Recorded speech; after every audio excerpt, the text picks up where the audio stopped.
All right, guys, so it is 10 o'clock, so we are going to go ahead and get started.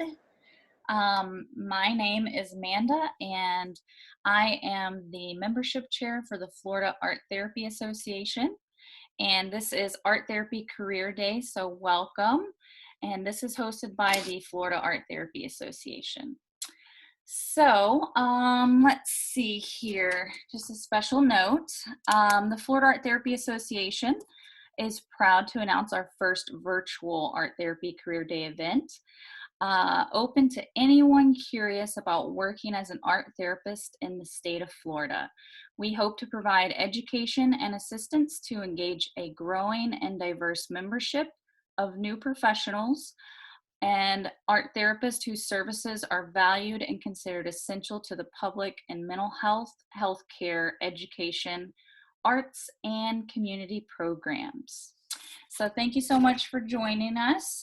Before we get started, I just wanted to thank our student members who inspired us to create this wonderful event, specifically our FATA student representative, Nicole Riviero, who was just playing the lovely music. Thank you, Nicole.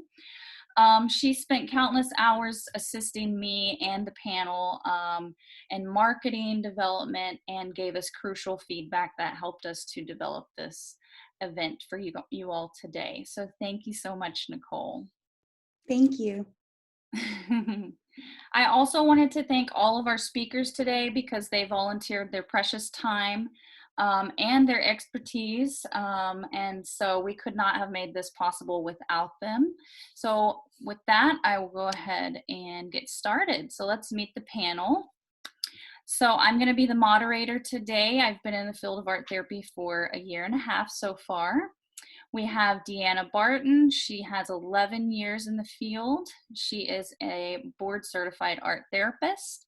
We also have Victoria Beck. She has been in the field for 8 years, also board certified art therapist. And then we have Miss Nicole Rainey, who is dually licensed in licensed mental health counseling, and she is an art therapist, has 8 years in the field. So we're going to go a little bit more in depth with each one of us just to go over some of our background and experience and what we're bringing to the table today. So for myself, I am an art therapist. I went to the George Washington University, graduated in 2009. Before graduate school, I was a dependency case manager with the Florida Department of Children and Families. And then I taught for 2 years at a Title I school in Brevard County as an elementary art teacher. while in graduate school, I interned at two really amazing places. One was an assisted living facility, and another one was an art therapy trauma clinic.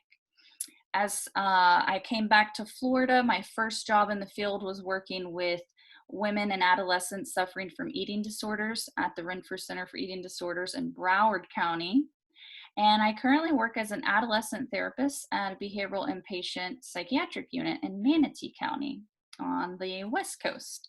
So my passion is to facilitate art therapy, the art therapy experience of healing for my clients and spread awareness about art therapy to others. So I'm going to let each speaker kind of introduce themselves and talk a little bit about their experience. And we'll start with Victoria. Wait, we skipped one. Let's go back. Deanna. Let's start with Deanna. Good morning, everyone. Welcome. So like Amanda, I also attended the George Washington University. I graduated in 2010, and I've had so many different experiences professionally working as an art therapist. I'm currently working in private practice where I serve primarily young women of color who are dealing with depression, anxiety, perfectionism, and also different forms of trauma related to childhood, the workplace, and also racial trauma. Some of my past experience have been working in a school system with special needs kids, as well as a school that specialized in working with children on the autism spectrum. I've done some in-home assessing and counseling, working with nonprofits, as well as working with homeless shelters and in different community-based centers. I've worked alongside artists to create different type of art experiences to bring to the community. So that's just a little bit of the experience that I've had, and I'm sure I'll touch more upon some of these things as we go through today. And I'm also very passionate about mentoring students of color who are interested in getting into the expressive arts therapies. So my true passion is all about breaking the stigma of mental health, especially for people of color, and creating spaces where creativity can really guide individuals towards healing and addressing some of those deep wounds that we carry. Thank you, Deanna. All right, now Victoria. Good morning, everybody. My name is Vicki Beck, and I also am a board certified art therapist and also taught for 3 years in Orlando as an art teacher. Before I went back to school, I was teaching art in the elementary school. I worked with also a Title I school. When I went back for my master's, after finishing my master's at Long Island University Post, I returned to Florida, actually to my hometown, and I started my career at a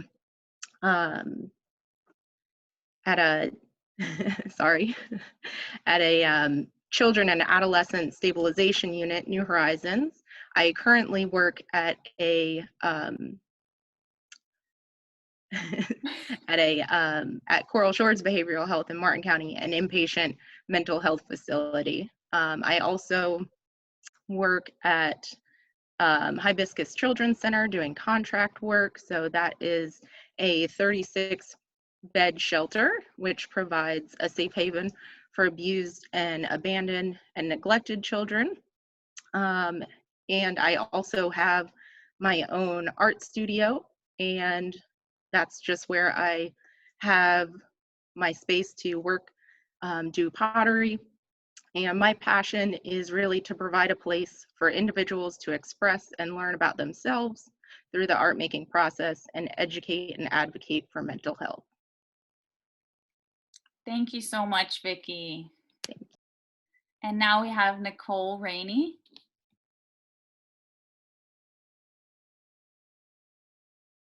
Oh, is Nicole on the call today? Oh, okay, I'm seeing here she just sent me a message. Her computer is giving her some difficulties, so I'll just go ahead and read her career highlights. So Nicole went to the Florida State University and she graduated in 2015. She is a registered art therapist and licensed mental health counselor, and she's the founder of Mosaic Creative Counseling. former clinical art therapist for survivors of sexual abuse and sex trafficking. And she specializes in diverse populations recovering from trauma history, relational and family issues, grief and loss, foster care and adoption concerns. And she is also trained in trauma-focused cognitive behavioral therapy, adoption competency, internal family systems, as well as working with survivors of sexual exploitation. So her passion is to offer creative space to put the broken pieces of life's trauma back together to create something meaningful. Okay, so hopefully she'll be able to come back on shortly, since we're definitely gonna be eager to hear from her. So let's just review our agenda today. First, we're going to define art therapy and then kind of go over what the education requirements are to become an art therapist. And then, of course, we have our different roles of the professional organizations that are really important to the field, national and title protection and state licensure information, and professional credentialing. There's many options out there. We're going to review some job hunting tips, and also we do have some data and statistics that the Florida Art Therapy Association has gathered over the years. So we're going to talk a little bit about that, just regarding the current job market and therapists in the state. And then review of different jobs in the field for Florida specifically. Of course, then we'll talk about salary negotiations, scholarship opportunities, and then job openings that are actually up now. So for the questions and answers, we want to give you guys an opportunity to just at the end ask questions, and I'm going to invite you now, like as we're going through, to, if any questions come up for you with any of the speakers, just type it in the comment box, and then once we get to the end, we will address those questions as they came in. And then the other thing is, if you want at the very end as well, just to share your email, and we'll be sending you guys additional information with maybe copies of this event. Okay. All right. So it feels like there's something else that I wanted to say, but we'll just go right along. Oh, I missed one. So what does it mean to be a professional art therapist? So in order to know that, we really need to kind of define art therapy. So the formal definition of art therapy, and this was found from the American Art Therapy Association's website, and actually this is a really shortened version. Their website has a really lengthy version, so I'm going to read this top part because I think it's really important. Art therapy is an integrative mental health and human services profession that enriches the lives of individuals, families, and communities through active art making, creative process, applied psychological theory, and human experience within a psychotherapeutic relationship. So it is facilitated by a professional art therapist and supports personal and relational treatment goals as well as community concerns. So art therapy is a master level field, and so that brings us to we're going to talk a little bit about those different roles for professional organizations at a state and national level. So let's see if Nicole was able to get back in. Hello. Hey, Nicole, are you here? Yes, I am. Hi, yes, welcome. Okay, would you like to talk about these different professional organizations? I would love to. Thank you all for being so patient with me for my technical difficulties. Yeah, so there's a lot of professional organizations that affect our field. And so we wanted you guys to be aware of what those are, because we might use some acronyms that represent some of those. So there's the American Art Therapy Association, and that is basically, they connect providers and resources and art therapists. They offer advocacy, and they also kind of help us know about the accreditation in our field, but it's all across the country. Just like their name says, they're across the entire nation because they're the American Art Therapy Association. You can use their website to find art therapists in every state, to find schools that are accredited, to find conferences to attend, and to find scholarships even for students to attend when they're attending their master's program. And so the acronym that we might use for the American Art Therapy Association is ATA. And then there's also the Art Therapy Credentials Board, and that's the ATCB.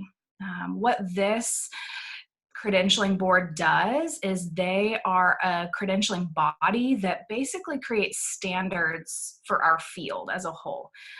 So we love that. We need to be regulated because that helps us be respected among other similar fields and among other professionals. So this is where art therapists go to get their credentials, to get the credential of art therapist or registered art therapist or board certified art therapist. They also have the credentialing exam. They provide us with a code of ethics to follow. And so that's the ATCB, and that's across America as well.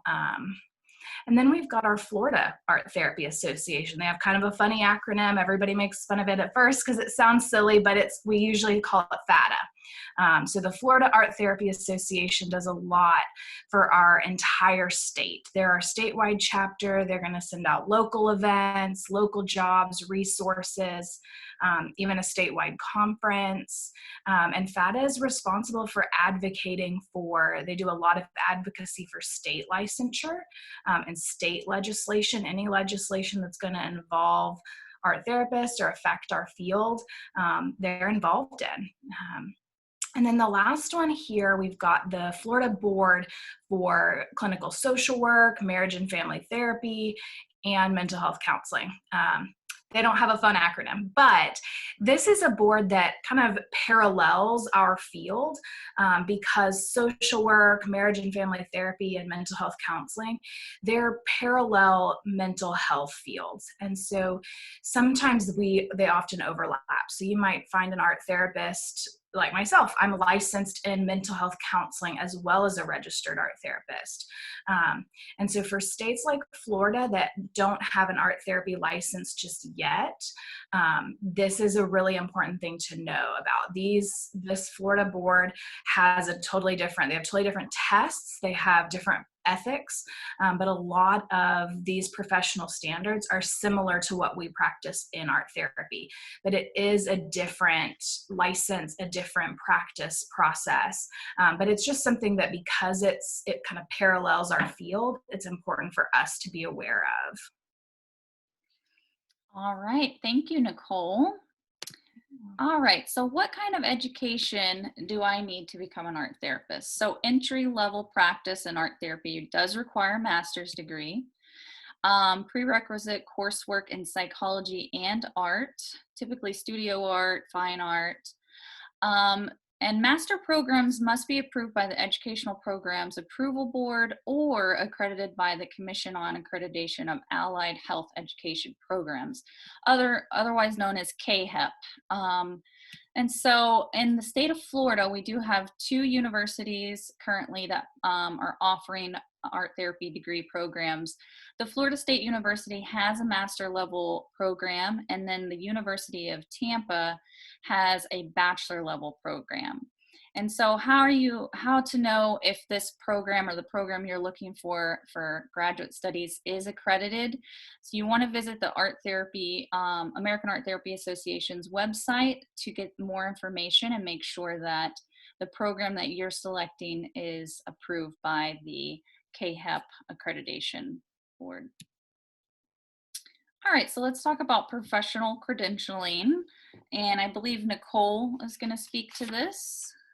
Yeah, yep. So just like what Amanda explained, the first step is always getting your education. We are a master's level field, so getting that master's degree is the first step, but then there's a lot that we can do after that step to get our professional credentialing. So after you have a master's in art therapy, you're considered an art therapist.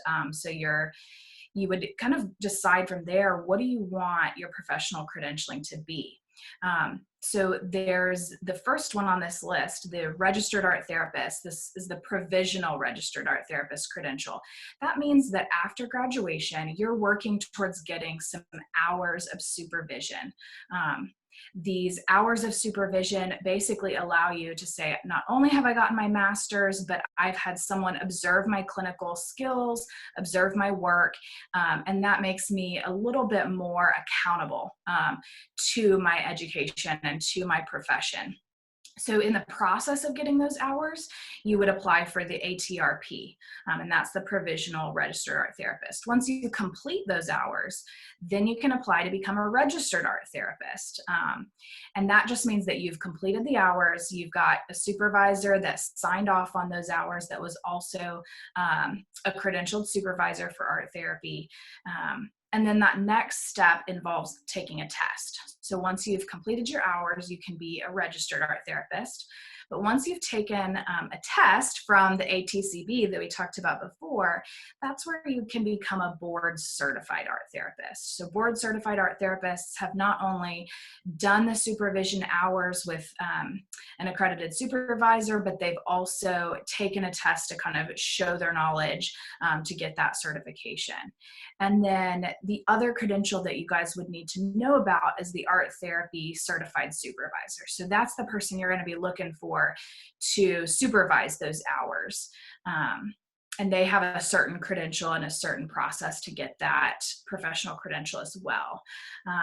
Like I mentioned before, there are some parallel fields like mental health counseling that we might want to know about. And so some other credentials that art therapists commonly pursue is a license in mental health counseling. So in order to do that, you would have to become a registered mental health counseling intern. And that means you're in the process of getting your hours. Intern does not mean that you're not working a full-time job and getting paid. It just means that you're getting the hours with a supervisor. And those hours can be through your job, just like when you're getting your hours for art therapy. And sometimes those hours can overlap as well.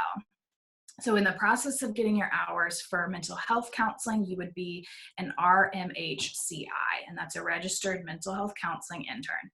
Once you have gotten those hours, you would have to take a test. And once you pass that test, then you're eligible for the LMHC, which is a licensed mental health counselor. And the LMHC is usually, in the state of Florida, it's usually the license that most mirrors and parallels the art therapy education in Florida. So that's why we put that one on here. And it does help with seeking out jobs and things like that to have that license in your back pocket, but it's certainly not necessary or mandatory by any means. And then another really good credentialing that we wanted to share with everyone is the Certified Therapeutic Recreation Specialist. So these are the jobs that say we're looking for a recreations therapist. We do want to note that this credential is usually a bachelor's level credential. You can get this with just having your bachelor's degree. They do have their own requirements for like internship hours, but it's usually 14 weeks, whereas these other credentials take about 2 years to get. And so this is something maybe if you're taking a non-traditional route of getting your master's a little bit slower than you anticipated, or maybe you're going back to school so you're having to do it slower. This is something that could help you get into the field, get really good experience in the meantime with just your bachelor's. But because it is a bachelor's level credential, sometimes these are typically lower paid positions. And it might not be something you want to go back after you're let's say you're a board certified art therapist, unless your job tells you they really want you to get this credential, it might not be something worth going back to get, because usually it's a bachelor's level credential. But there's a lot of good credentials that we want to kind of know about that affect our field. All right, thank you, Nicole. And I'm just noticing here that we have certainly a lot of questions coming in. And I'm hoping that we can address these when we get to the end of our event here. I'm just trying to make sure that none of these need immediate answers. Some of the, okay. Yeah, why don't we address these at the end? I think it will be okay. All right, let's go on to the next. So we're gonna have Deanna talk about postgraduate supervision requirements. Thank you. Yeah, so Nicole did an excellent job kind of giving an overall view of like, what are these credentials? What is the order in which you'd obtain them? So I want to take a little bit of time to give you more information about what happens right after you graduate with that master's degree in art therapy. So your postgraduate supervision and client contact hours, I kind of like to think about that as a residency for art therapists, just like doctors have a residency. So this is really your time to get your hands dirty, to get out into the field and really get that experience. I personally think this is some of the most valuable time that you'll spend kind of engaging with your clients and kind of taking what you learned in school and the books and understanding how that works in a real life situation. So this postgraduate time supervision is really critical to how you develop your skills as an art therapist. So the amount of hours and the length of time kind of varies depending on if you went to an accredited or an approved program, and also where you end up getting a job after you graduate. So for some, it might take you as little as a year. For others, it might be a little longer, 2 to 3 years. It just depends on how many hours you're working and the site where you work. So the way I kind of like to, as far as the hours of contact and then supervision, it kind of works out to be for every 10 hours that you are sitting with a client or a group of clients doing art therapy, you need 1 hour of supervision. So for every 10 hours you see someone, an hour of supervision is required to kind of give you an opportunity to explore issues that might come up with your clients and just kind of discuss the overall case. Or the treatment plan.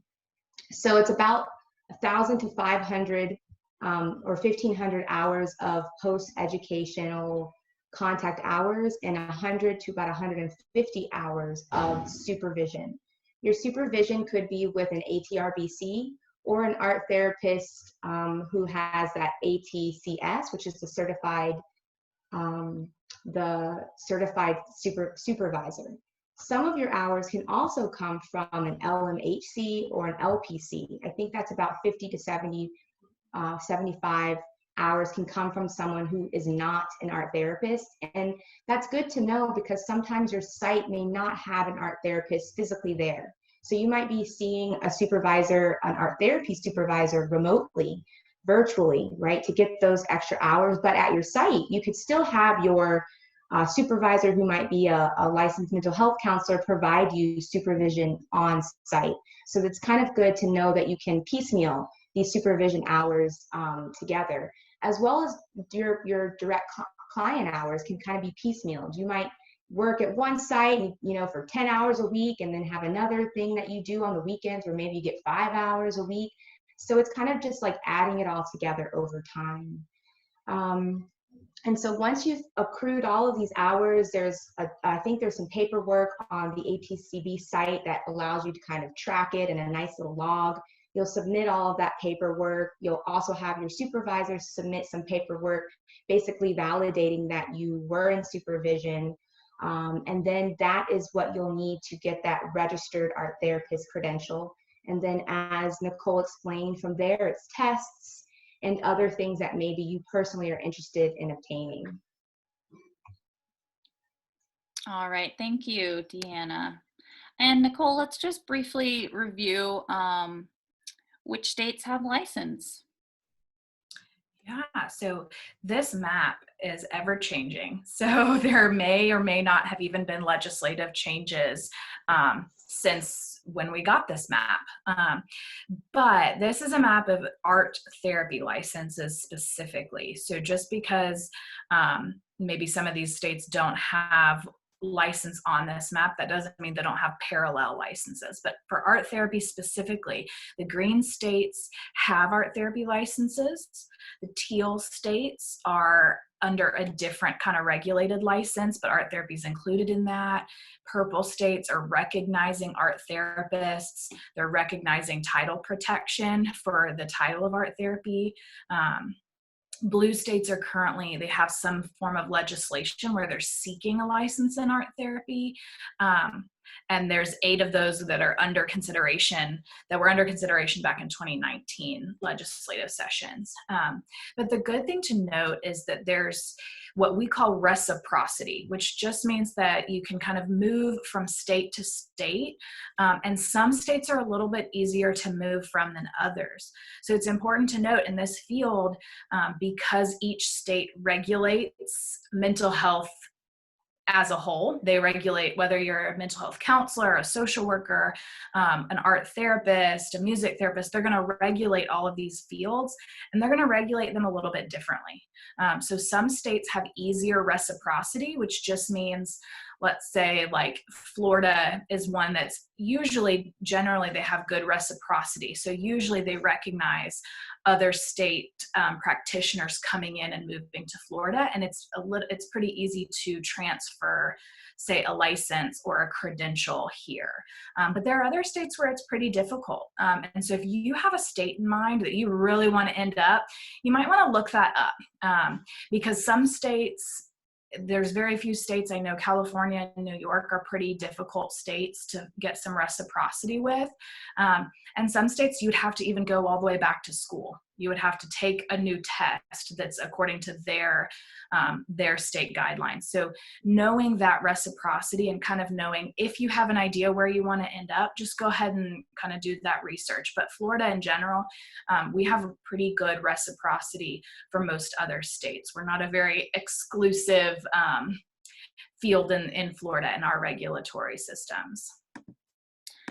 All right, thank you, Nicole. And just to also clarify, this map we were able to get from the American Art Therapy Association's website.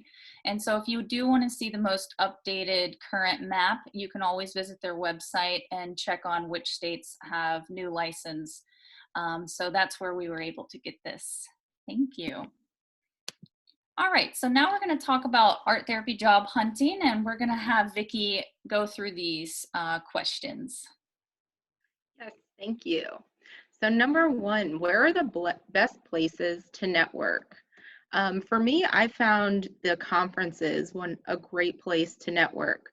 The American Art Therapy Association, the National Conference, FATA, the Florida Art Therapy Association. We've also done meet and greets over the years. Now we're trying to kind of do the Florida, the FATA happenings. So again, just like little meetups with each other. You know, they have been virtually, so that's been nice because our state is so big. We've been able to connect virtually more so now. Number 2, where is a good place to start working prior to graduating with an art therapy degree? For me, I would say psychiatric hospitals, group homes, even substance abuse like treatment centers, and maybe working as a mental health tech could be a good way to kind of get in and see if you like any of those types of settings, schools, and even museums. Number 3, what might an art therapy applicant convince programs how might an art therapy applicant convince programs or practices to hire art therapists that don't currently employ art therapists? I would say create a full proposal. So you want to include a cover letter, a resume, some kind of information about the field of art therapy, so like a little description, and how this can benefit the population that you are expecting to work with. Possibly even include some kind of evidence-based information, for example, like a study, maybe even if you did a thesis and it was part of your thesis that you did, or if you developed a specific program, and kind of show that in that full packet. And then also include your role, your expectations of the facility, as even an employer, as an employee. You want to include a proposal of costs, and then also salary or pay expectations for yourself. Number 4, what other credentials might help getting hired? Like we've said, the licensed mental health counseling, that one is a big one for sure. Possibly even licensed social worker. I would say also anything where you can have like trauma focused certification, that's always good. Any kind of evidence-based practices or treatments, things like CBT, cognitive behavioral therapy, DBT, which is dialectical behavioral therapy, and then EMDR, that's another one, eye movement desensitization and reprocessing.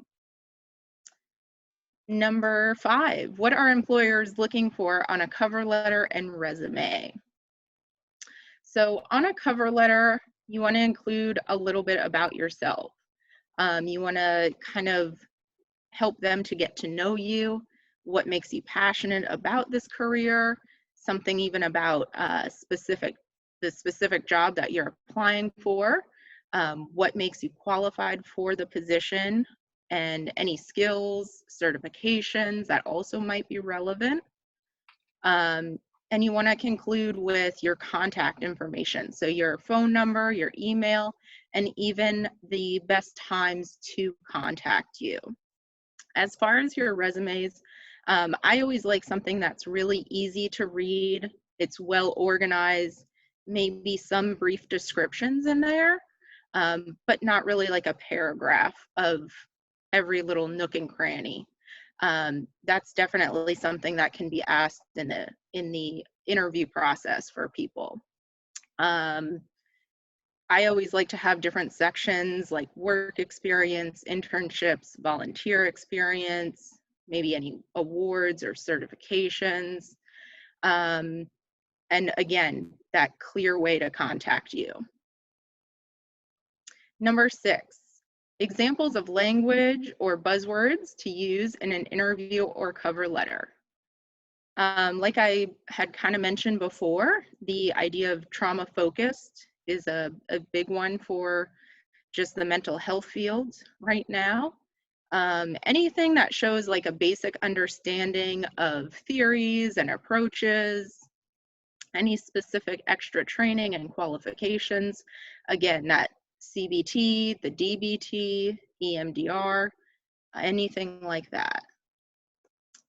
And number 7, what areas in the state of Florida have traditionally seen a larger number of art therapy job offers?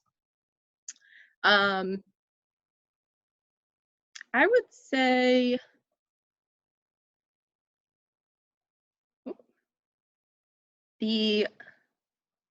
those areas, it's going to be your hospitals, the psychiatric hospitals in Florida for sure. It's going to be Miami-Dade schools, and then even some of the eating disorder clinics. And yeah. All right. Oh, go ahead. I was going to say, I think was there one in there about pay? Yeah, but we're going to talk about that a little bit Okay. during salary Okay. negotiations. All Good. right. Okay, so so what jobs are out there right now? What does it look like in the state? So thank you, Vicki, by the way.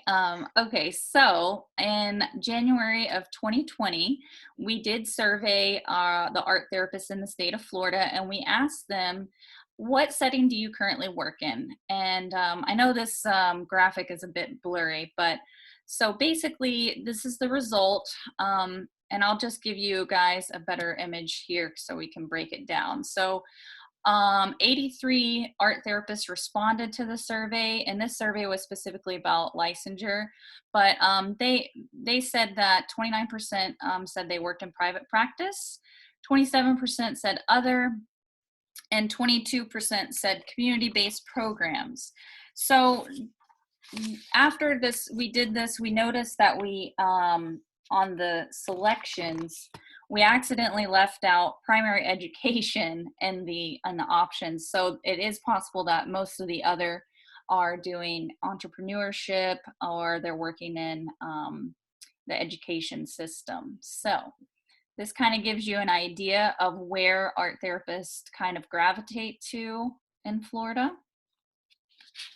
And just to give you another idea, so currently in the state, on the Art Therapy Credential Board website, there are 219 art therapists registered in the state.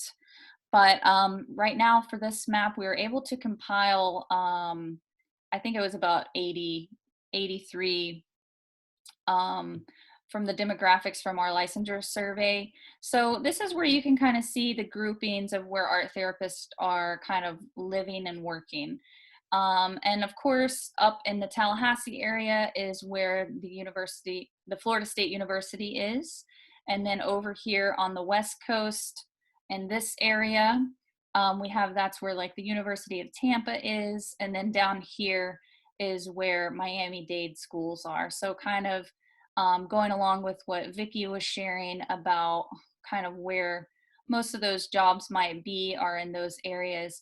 We are seeing an increase of members and art therapists in Orlando and then in Gainesville as well. So for this event, we decided to kind of survey the audience, and we wanted to really cater this to those second-year graduate students, and specifically in the state. So we did ask the Florida State University graduate students what areas would they like to learn about for the jobs, and the results were mostly they wanted to learn about counseling centers, community-based programs, private practice, outpatient mental health. So we've kind of focused on those specific areas. And in the next couple of slides, we're gonna each go through these areas, and we're gonna review the type of setting, the average salary expectations in the state of Florida for that setting, the target population, and then any special considerations for each of those settings. And so we will start with Nicole. Yeah, thanks, Amanda. So private practice is, like Amanda mentioned, one of the larger places that art therapists are working in the state.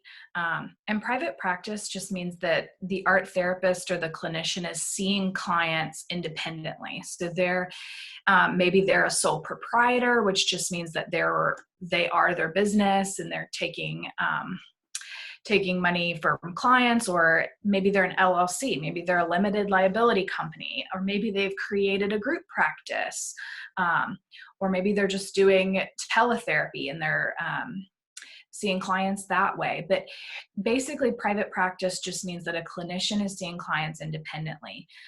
The benefits of private practice are that you work for yourself. You are the boss. You have all the freedom and control. And the cons of private practice are that you are the boss and you have all the freedom and control. So the cons are that you have all the responsibility, all the work. So private practice, there's a lot of opportunity for growth. You can see the average salary expectation is about, if you're doing it part-time, it could be $30,000. You could get all the way up to $100,000 or above, if you want to start your own group practice and things like that. But private practice, usually since, you have to think about where are you renting a space, or how do you do your teletherapy with COVID? What's your teletherapy platform? How are you keeping your records?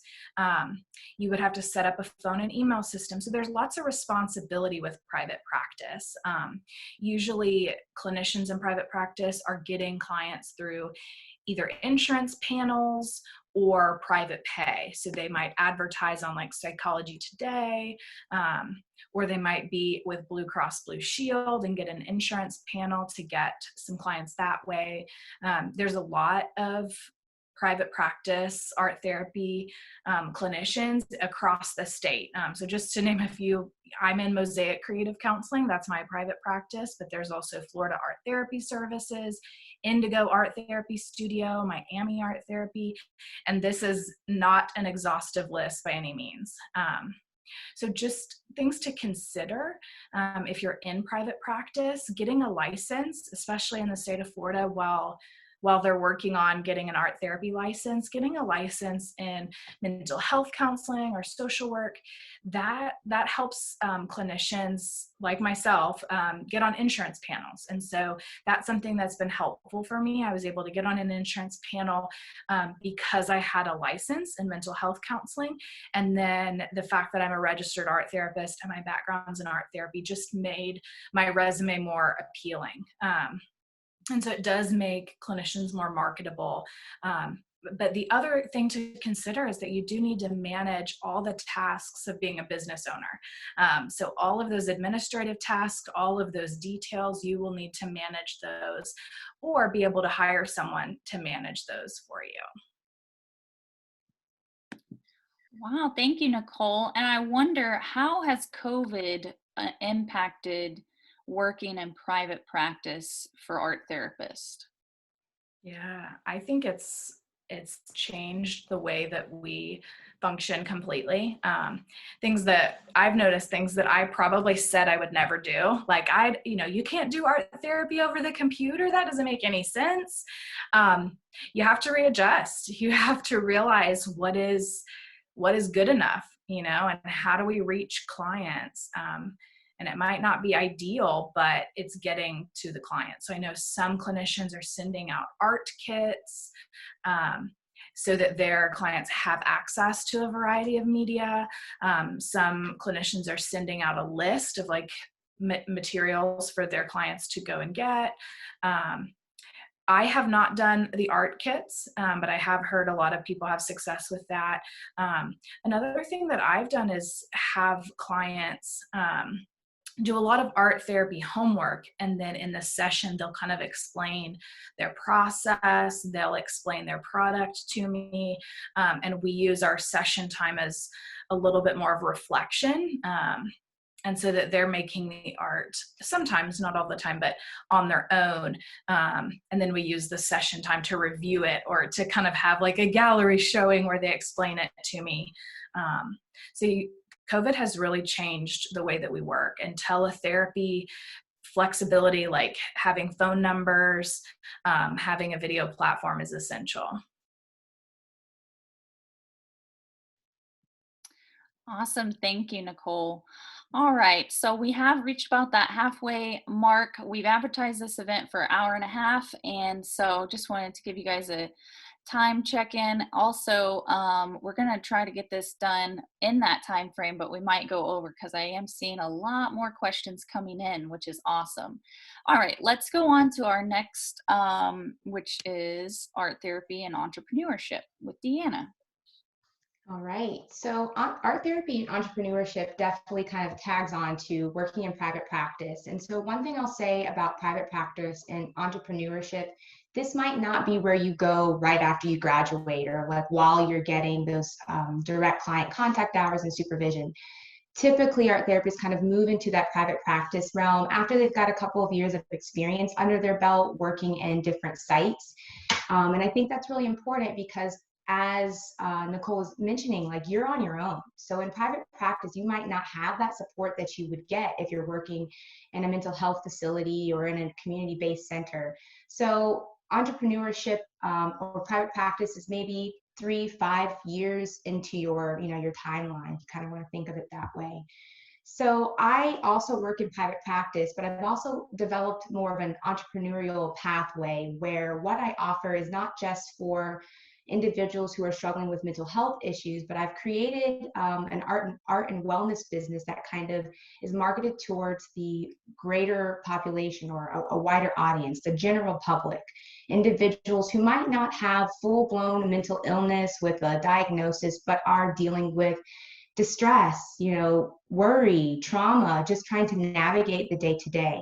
So in this space, you might find art therapists working extremely specialized with a specific niche or in a very specific part of the community. So I work primarily with women of color who are dealing with trauma from childhood, workplace trauma, and racial trauma. A lot of my work since COVID has been 100% virtual, where I'm still seeing my practice clients, but I'm also offering art-based support groups where they can purchase a package for a certain amount of groups each month, and they get to kind of pick and choose what they do. So they might pop into a group. One of my groups is called Sketchbook Self-Care, where we're literally just working in our sketchbooks together, talking about the issues that are coming up in the day-to-day. There's other groups that I offer that are, I kind of like to think of them like the groups you might see at a boutique yoga studio, but instead of it's art-based. So we might have an upbeat flow where we're listening to upbeat music while making art, or maybe more of a relaxing flow where it's still the art making, but music accompaniment is kind of helping us de-stress. So the art therapists who are working in these entrepreneurial type of spaces are definitely looking to innovate.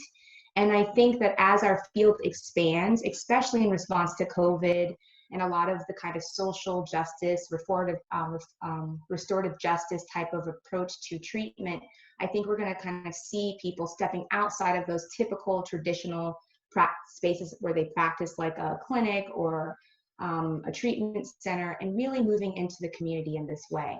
So my company is called Illuma Art and Healing.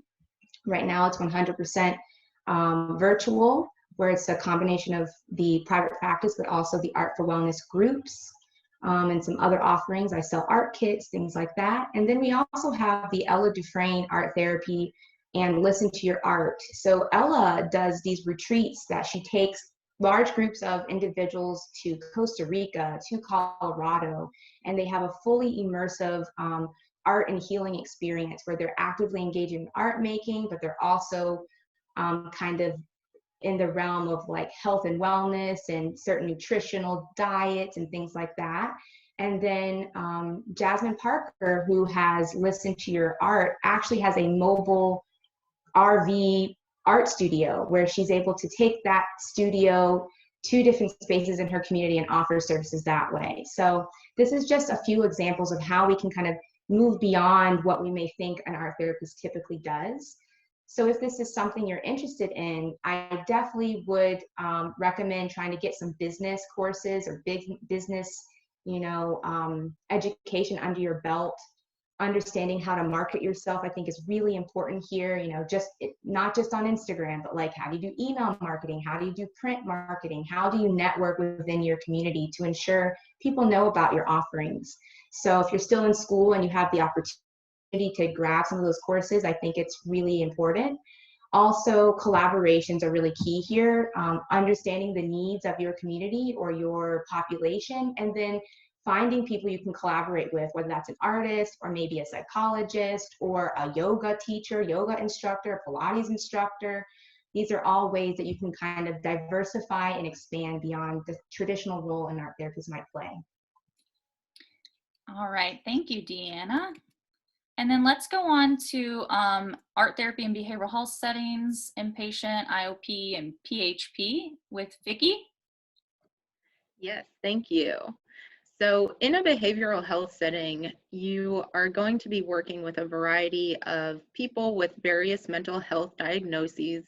It could be things from like major depressive disorder to anxiety disorders, bipolar disorders, and then also getting into your thought disorders such as schizophrenia. You also can work with a variety of age groups: children, adolescents, adults, older adult, or like the mature adult population are some of the age groups and age ranges that you might see. Within behavioral health, you can also work both inpatient and outpatient. So with the inpatient setting, you can have like standalone behavioral health hospitals, which is like the one that I'm at, Coral Shores Behavioral Health. And then you can also have like a behavioral health unit within a medical hospital. There's also the state hospitals in Florida, and that's going to be more of like court-ordered treatment, and it's going to be more of a residential type of an environment. So for Florida, we do, for the inpatient setting, you oftentimes have people that have been Baker Acted, which is basically a 72-hour involuntary hold for psychiatric evaluation and treatment. So you can also have people that come in voluntarily, so they, basically check themselves in. So you're working with people that have also substance abuse problems, so like dual diagnosis or co-occurring disorders, they sometimes refer to it as. Within the outpatient sort of behavioral health setting, you might have an IOP or a PHP program. So an IOP program is an intensive outpatient program, and a PHP is a partial hospitalization program. So these are kind of like a day program. So the participants or the patients, they might come for part of the day or the entire day for 3 to 5 days out of the week, and it might be like a 4 to 6 week program for them. So you have a variety of groups throughout the day. Sometimes there's possibilities for individual therapy sessions, and yeah, so it's kind of like more of like a day program, but they return home in the evening. So the salary range for this, it can kind of range greatly depending upon where you're working. If you're working more for like a nonprofit, such as the community mental health facilities, your pay rate might be a little lower, whereas the for-profit hospitals, they might start at a higher salary. So generally within the community mental health facilities, your starting salary, like I said, it's going to be lower, maybe around, I think I have up there like the $30,000 mark, maybe a little higher. Also, sometimes you come in under the recreation or activity therapy title. And actually my position where I'm at, I'm actually the activity therapy supervisor. So my title does fall into that activity therapy. So this could also, possibly come with a lower salary just because of the, for the recreation therapy degree, it's a bachelor's level degree. Additional certifications, like we've talked about before, the licensed mental health counseling, licensed clinical social worker, if you have those, that could also higher the salary for you, make the salary higher. And some special considerations with inpatient settings especially is that you're probably going to have training in verbal de-escalation and defense and restraint trainings, and that's just usually done on the job. Every hospital has sort of a different restraint training that they do, and it's, you're dealing with a lot of patients that might be just dealing with thought disorders, or they might be angry and upset because of this forced treatment that's being put on them. So it is good to have those behind you. And then also, a lot of times you're going to have your basic life support. So that's like the CPR type training. Sometimes they do offer it on the job. Other times you have to go outside, find a program that's certified. And then one other consideration that I found extremely helpful within our my education, we actually had a psychopharmacology course that we had to take. And just understanding the psychotropic medications that the patients come in on or are going to be put on while they're with you, especially in that behavioral health setting, that can be a great class to take or course to take. So if you also have the opportunity to take a psychopharmacology class, it can be very helpful in that setting. Awesome, Vicki. And just to recap, because COVID really kind of reached all areas, how did it affect working in inpatient?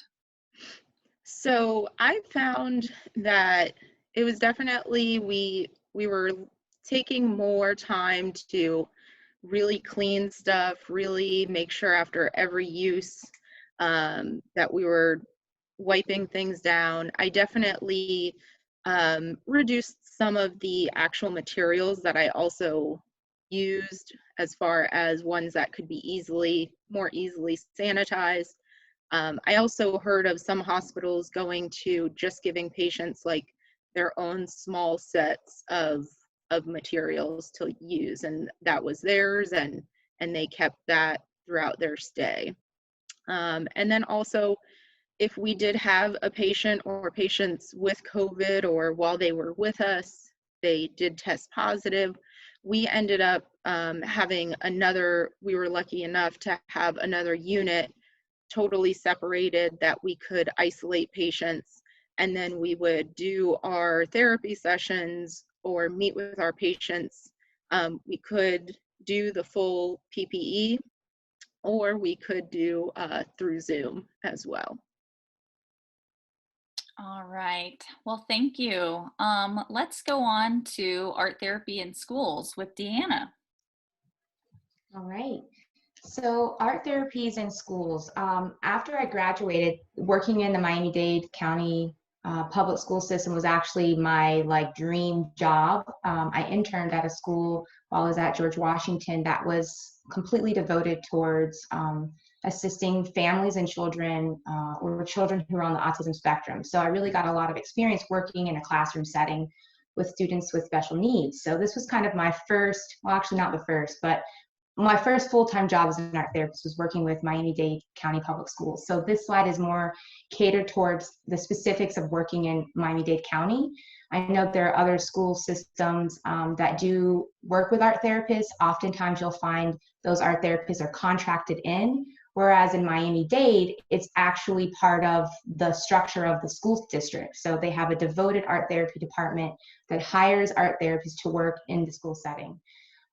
So if you're working here, you'll probably work with children between the ages of 4 and 21, elementary, middle, high school, K-8 centers.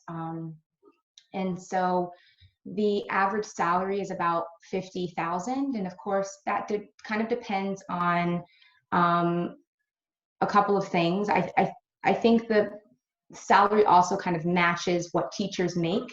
So as you are there more time, I know there's pay scales and levels, so you can increase pay at some point, but this is kind of where you would start and probably stay for a little bit of time.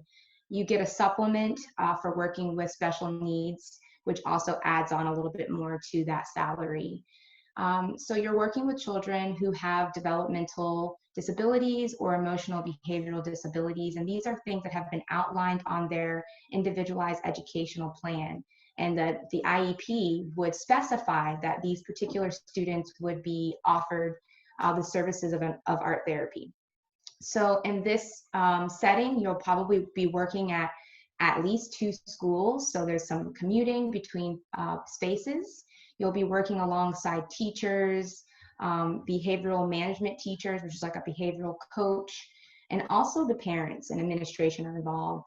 So you're working with individuals, with students individually and also in group settings. Sometimes you're pulling them out of class or going into the classroom to support a child who might be in crisis. So there's definitely a lot of collaboration with other staff and faculty. And so some things to consider, in addition to just having your master's in art therapy and some of your credentialing, working in the school system, at least in Miami, you'll have to obtain your teacher certification. So that requires you to take a couple of exams. I know in my case, I also had to take a couple of extra college courses related to education. Things like classroom management, for example, was one of the courses. But you do get time. So I think I had like a temporary license for 2 years, 2 or 3 years, that allowed me to get those extra the extra coursework done, and also have the time to sit for all the exams. So this is, a job that I actually think is being advertised, and, for openings currently, they're always looking for new art therapists. I think the current department has, 10 or so art therapists working. So yeah, that's a little bit about the school system, and it does differ from county to county or place to place. All right, thanks, Deanna. And we do have a current employee on, actually, and she is also the current president of the Florida Art Therapy Association, Alicia Ballestas. And I wanted to invite her just to speak a little bit about art therapy in Miami-Dade County and how it was affected or impacted by COVID. Good morning, everybody. Awesome. Yes, so like Deanna was saying, just the structure of doing art therapy at school, and we were impacted quite significantly because we just kind of closed down immediately, and then where we're kind of accustomed to just going into the classroom, taking the student, and maybe to find a space where we could do art therapy with them, we shifted to teletherapy. But really kind of focusing on assuring their basic needs. There's a lot of students that we work with that have low resources, so that was a priority first. Since then, we started physically at the schools in October, so there's a good combination of students that are online still, and there's students that are physically there. So you kind of have to work with. So I have like probably a good majority of my caseload is. All of them are there, with the exception of maybe 6 students, and I still continue to do teletherapy with them. So just kind of, there's different approaches like you just have to look at in order to provide that art therapy service for them. And other than that, I think Paula is also here because for each of us is very different. But yeah, most of us at least have 3 different schools. Some actually have more schools than others because our team did actually get smaller, and we are very lucky that we're looking for somebody right now to support us because we're a very large school district. Yeah. All right, thank you, Alicia. All right, and then let's go on to art therapy and trauma-informed care settings with Nicole. Yeah, thanks, Amanda. So trauma is actually going to be more prevalent in your career than maybe you ever thought it would be. You can definitely, if trauma is your passion, you will definitely, there's jobs available for art therapists in like child advocacy centers or trauma treatment centers or residential treatment centers that specifically address the trauma. But also we wanted to include this slide because trauma is prevalent even when we didn't think we were trying to address it, in places like detention centers where people typically think, oh, they're there for their behavior. They have a large trauma history that a lot of times we didn't expect to see.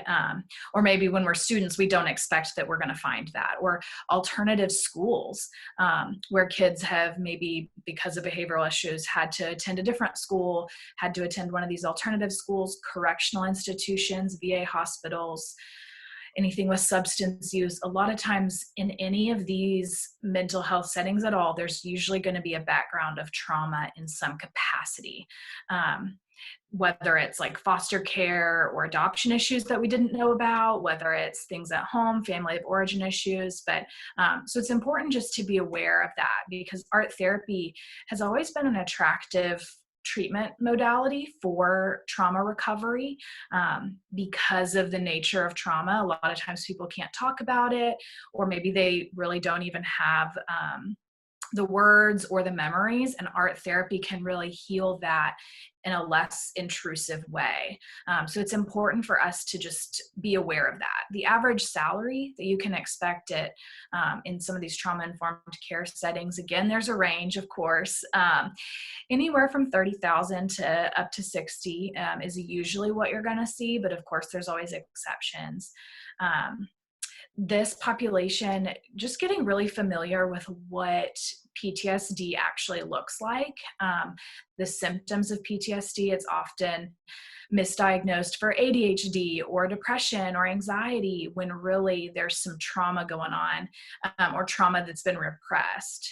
So Florida has a lot of programs: Children's Home Society, My Private Practice, Mosaic Creative Counseling, Dolores Barr Weaver Center, One More Child, the VA centers, PACE Center for Girls, which is an alternative school. And again, these lists are never exhaustive. There's a lot more where you would find trauma-informed care or trauma treatment to work in. But it's important that when we notice that, okay, a lot of our clients are dealing with trauma history, it's important for us as clinicians and as art therapists to get some additional training. There's a few good evidence-based modalities that are kind of parallel and go hand in hand with art therapy, but aren't necessarily art therapy related, like trauma-focused cognitive behavioral therapy or EMDR. So lots of these are evidence-based therapies that anyone can get credentialed in if they have a mental health training in any capacity. But then there's also art therapy specific trainings, such as Linda Gant's training for instinctual trauma response. Kathy Malchiodi has a lot of trauma-informed expressive arts trainings on different levels. Getting these kinds of trainings is really important because I would almost say it goes towards our ethics. If we're going to provide treatment, we've got to know how to do that without triggering our client's trauma. So really, once you notice that you've got clients that have experienced trauma, doing some research, finding what training do you take an interest in, what training kind of goes hand in hand with your style of therapy, and getting some more information about it and possibly attending that. It's going to help us prevent burnout too, because we're going to feel very effective with our clients. It's going to help prevent compassion fatigue, because we're going to see some progress with them, and that's, instead of us spinning our wheels and hearing the hard stuff every day, we're going to start to see progress, which these evidence-based modalities and getting these trainings is going to protect us from vicarious trauma. That's something that if you're interested in trauma, which that was my passion and still is, as the clinician, we have to protect ourselves from that. And the way that we do that is by having a good support system and getting a lot of trauma-informed care trainings and a lot of evidence-based trainings, so that we're in the therapy room with our clients with the right tools to help them. So we're not just spinning our wheels, hearing the bad, sad, and scary stuff day in and day out without feeling effective. All right, thanks, Nicole. And we have about 20 more minutes left, so I don't want to rush anybody, but hopefully we can get through the rest of these and still have time for our questions. Let's go on to art therapy and community-based programs with Deanna. All right, so the community-based programming, I think, really lends itself to working with those vulnerable populations, those underserved communities, and particularly communities of color. Knowing that there's so much stigma around mental health care, a lot of times these communities of colors are not seeking therapy in your traditional way.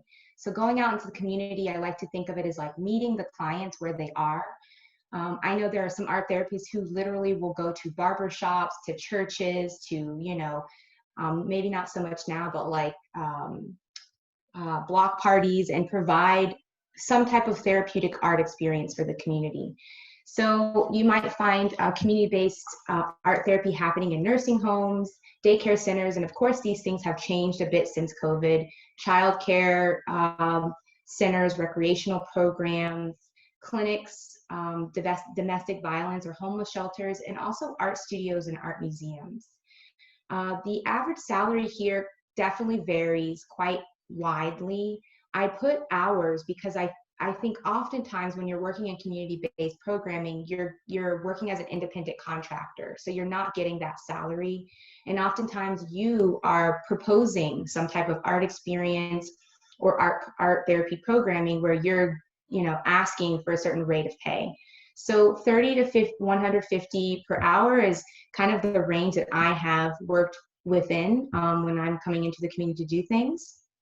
Our target populations are, again, very vast: children, family, communities, those underserved or marginalized populations.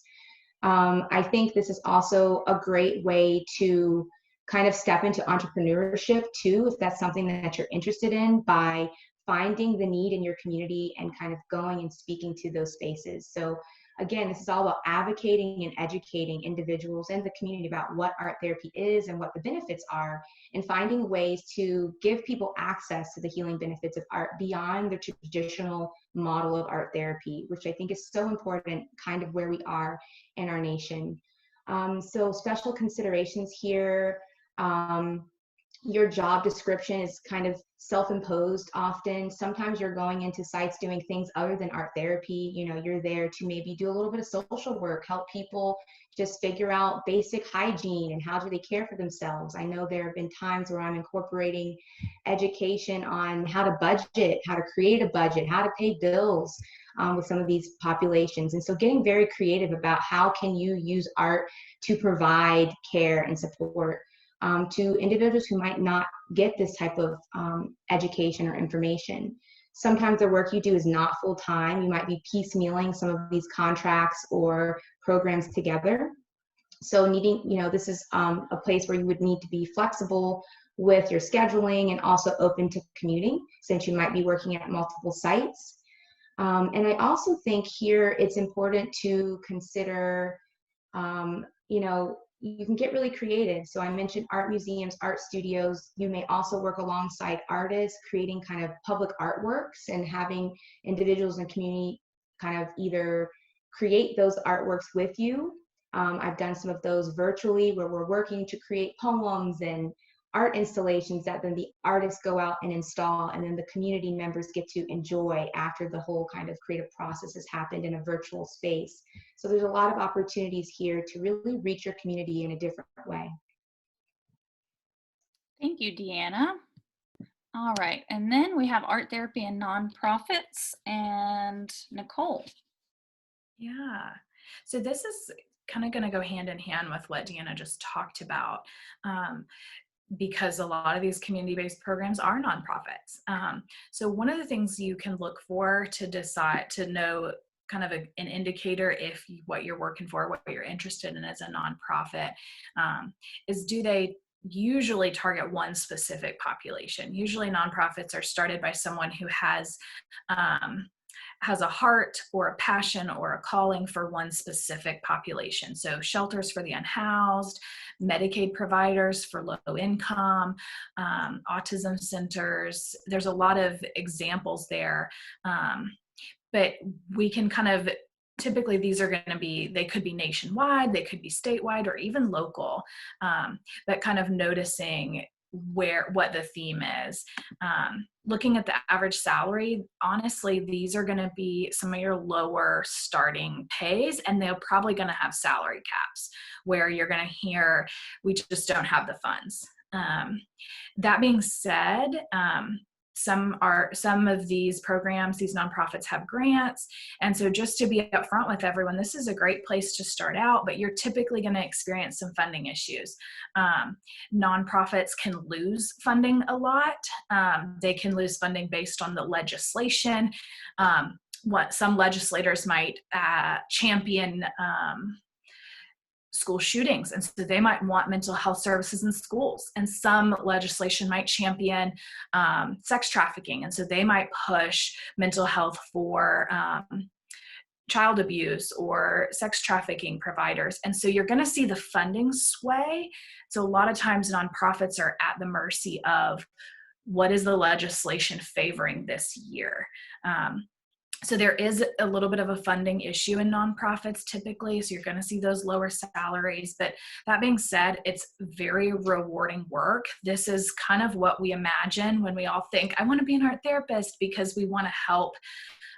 We think we want to help the people that really need it. And this is where they're at usually.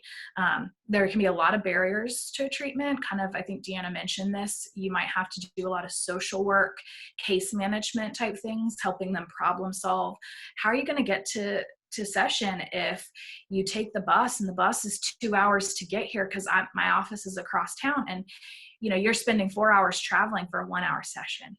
Or there's going to be a lot of barriers to service. They might need accommodations, they might need some creative solutions there, but it's very rewarding work because you're working with people who typically really wouldn't have access to these services otherwise. That being said, one of the considerations we really want to take care of is the cultural humility, because these nonprofits typically want to serve a specific population. A lot of times this population is different from our background as a therapist, whether these are special needs that we personally don't have, whether these are racial issues that we personally don't experience, whether these are income or socioeconomic issues that we are not currently in.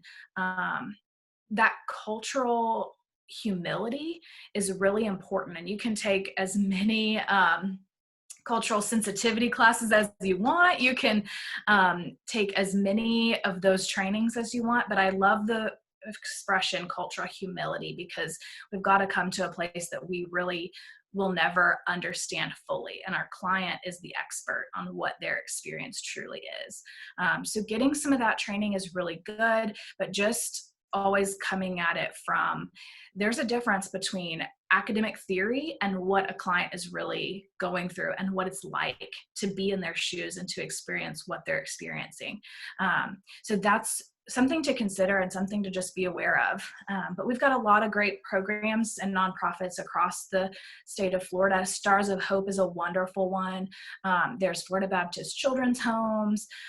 There's Florida Therapy, Florida Autism, Charter School for Excellence. So a lot of good opportunities for our therapists there. All right.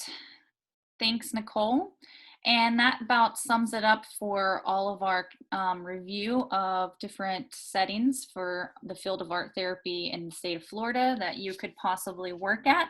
And so now what we're going to do is go on to art therapy and student loan forgiveness, because this is really important for those students that are graduating and reflecting on how are they going to pay off their student loans. So Vicki? Thank you. Yes, so a big question that everybody always wants to know, how do I get rid of that debt? So I know recently one of the items that they were talking about putting in the most recent COVID-19 stimulus package was some student loan forgiveness. Unfortunately, it was not in there. It did not get through or get put into the stimulus package that was just passed. However, there is still the Public Service Loan Forgiveness Program, so the PSLF, as it's called.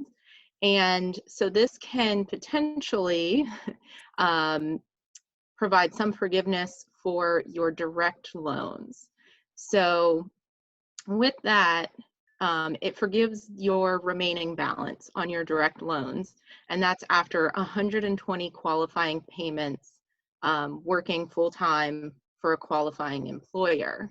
So if you took out private loans, this is not included. It's just the direct loans through the government. So the qualifying employers, that would include public service organizations, government employers such as working for the U.S. federal government, state, local, or tribunal government agencies.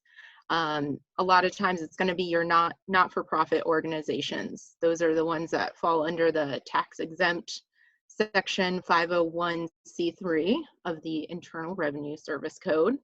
And a lot of times this is going to be like your community mental health facilities in the areas. So the 120 qualifying payments, it basically equates to 10 years of payments. You have to make sure that you're not late, you don't default, and you have to pay the minimum amount each time. So the eligibility, there is a form to be filled out that you have to go online.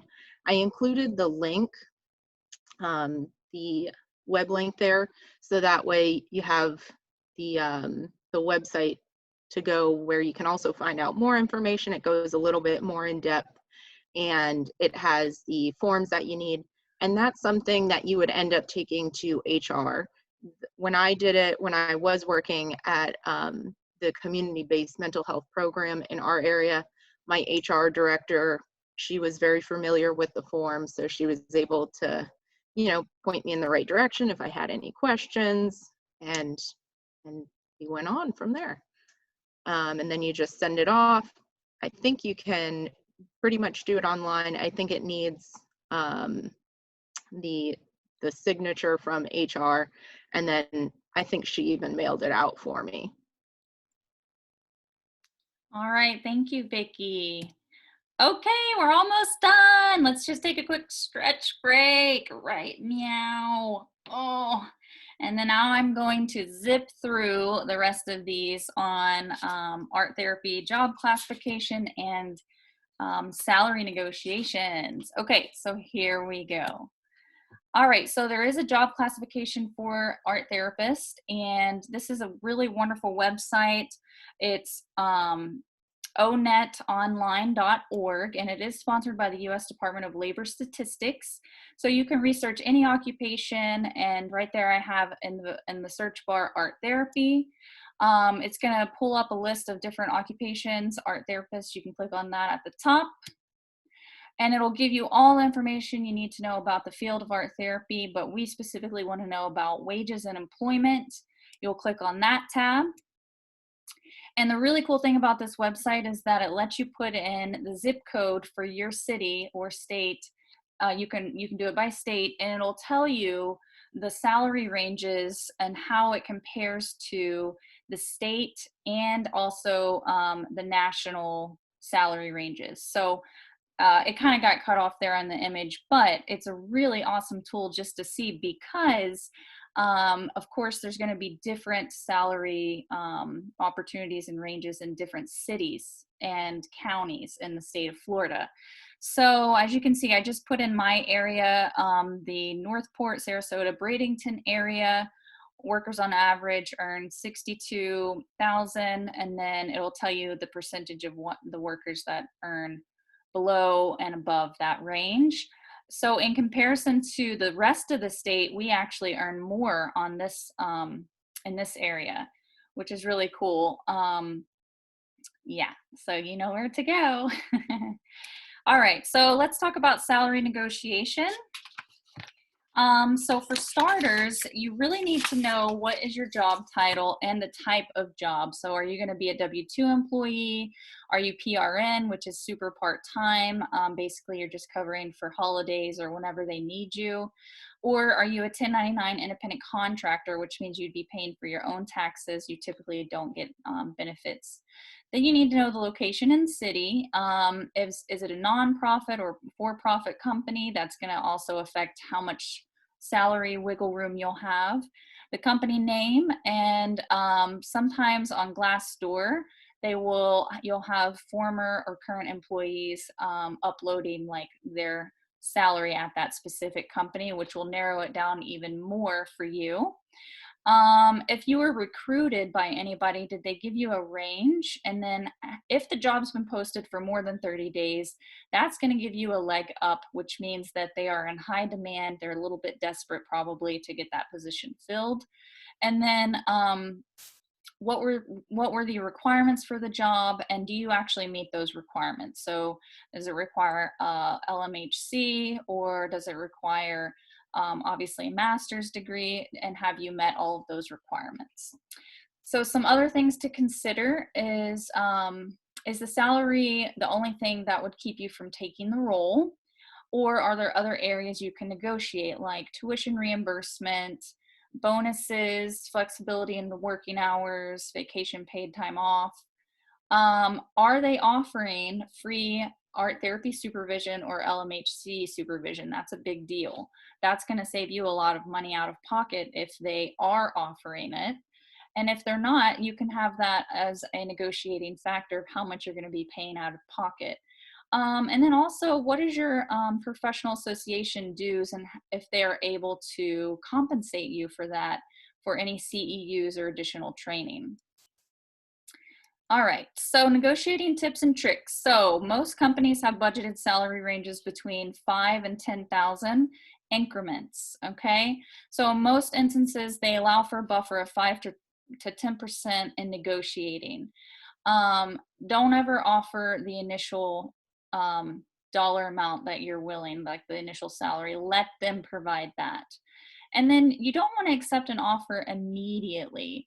You want to tell them thank you so much, and give them some time. Ask them if you can have about 24, or 48 hours to kind of talk to your family about it and see if this will be the best decision.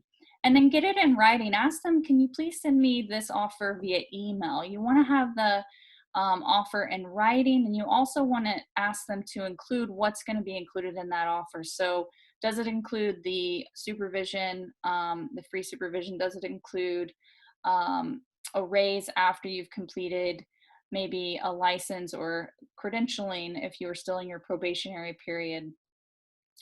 And then respond within 24 to 48 hours and give them 2 options as a counter offer. So I have an example right over here on the other side, and you'll always want to be really enthusiastic about when you respond. I'm so excited about this opportunity. I'm really enthusiastic about being part of your organization. Given this is a part-time position, I will not be eligible for health insurance benefits and will have to cover my own cost. I was looking for something closer to 30 per hour or 28 per hour with a $3,000 sign-on bonus. So don't be afraid to ask them for that sign-on bonus, especially if you are moving for the position. Okay, so here are the current art therapy job openings in the state. So here are the companies that currently have positions listed open. We have the Department of Veteran Affairs, Florida State University, University of Tampa, Miami-Dade County Schools. A lot of behavioral health facilities are hiring. We do have a private practice here, the Integrative Council. So if you are currently seeking for jobs, these are the places to look. And we do have specific information, contact information for some of these places. If you are interested in any of these, specifically for Miami-Dade County or Integrative Council, please leave your email in the chat and we will send you the contact information for those people. All right. Okay, so Deanna, if you can just talk a little bit about our scholarship opportunities. Sure.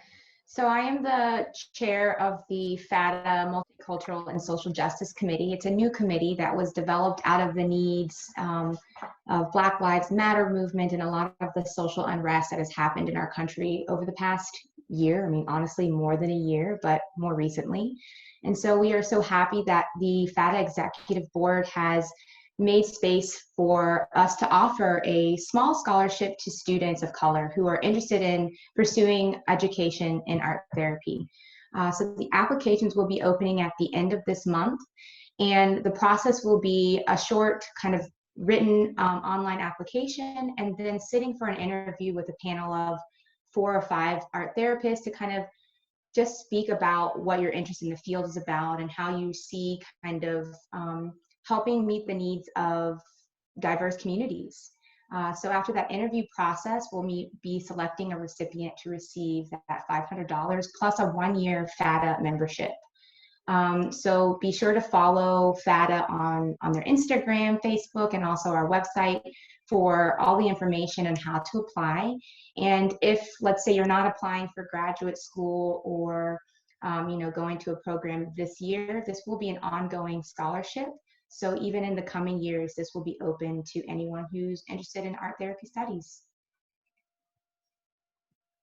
Thank you so much, Deanna.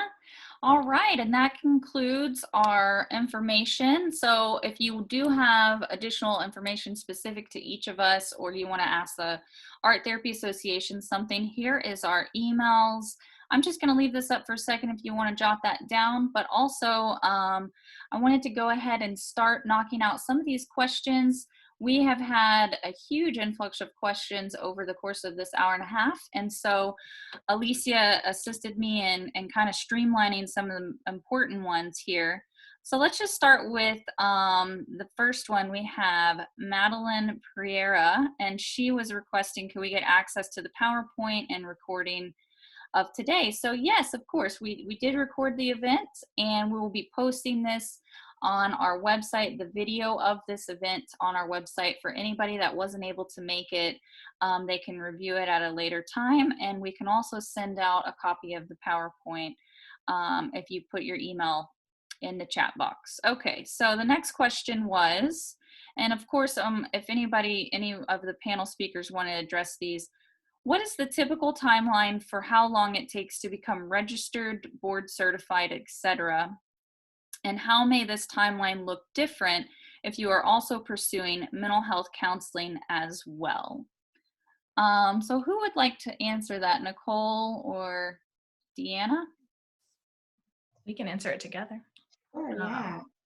Yeah, I was, Deanna, go ahead. I was just going to say, anywhere from 3 to 4 years, I think it's kind of a good range. I don't think this is anything that you should rush to complete. You definitely want to take the time and ease yourself from that graduate school program into the field and getting real life experience. I think a big factor in the timeline is financial. Can you afford to pay for your supervision? Can you afford to pay for sitting for that exam or the application fee for the board certification, for your registration? So there's a lot of factors involved in, deciding how much time it will take. Nicole, Yeah, I think the quickest you can do it, you have to spread it out over 2 years. For licensed mental health counseling, your hours, you still have to be, you could get them all done technically in a year, but you have to be doing it for 2 years. And then the same, I think, as for art therapy. So you could, if you wanted to overlap them, you could, but just like Deanna said, expect to be paying out of pocket for your art therapy supervision while you're paying out of pocket for your LMHC supervision. Expect that those are 2 different tests. They're going to cost between $200 and $300 to take. You will probably want to buy some study materials that could cost anywhere between like $50 to $100, depending on what you're looking at. So I focused on my LMHC first because that's what gave me a pay bump first. And then I did my art therapy hours after that, and knowing that they do overlap. But yeah, that's the minimum would be, if you wanted to really, really hustle, you would at least have to take it for 2 years, and you'd have to be paying out of pocket for a lot of things during that time. All right, thanks, Nicole. And then the next question we have here from Philip Ballone. What is the real benefit from obtaining LMHC in Florida compared to being only an art therapist? What is the reality when it comes to hiring, salary, having own business, ability to collect insurance from clients, etc.? Looking for the reality around sifting through all of this. Yeah. I can definitely speak to that. The reality is that most insurances you cannot bill. As a registered art therapist, board certified art therapist, the way that it stands in Florida, you could get the highest level credential as an art therapist and you still cannot bill for an insurance without a license that we currently don't have. So you would have to seek that mental health counseling licensure. And the reality also is that a lot of agencies that maybe have a stricter budget, or maybe are not in some of these like more urban areas where they recognize like art therapy is an actual like field and has a lot of credentials and a lot of education behind it. They're going to respect some of these longer standing fields like social work, mental health, and MFT before they recognize the art therapy. The way that I have described it is that my LMHC, my license in mental health, has gotten my foot in the door, and the art therapy credential has made me shiny and stand out from everyone else. And, without the LMHC, I wouldn't have been qualified for certain pay raises or even certain jobs. But it was the art therapy that made them pick me over a lot of other candidates.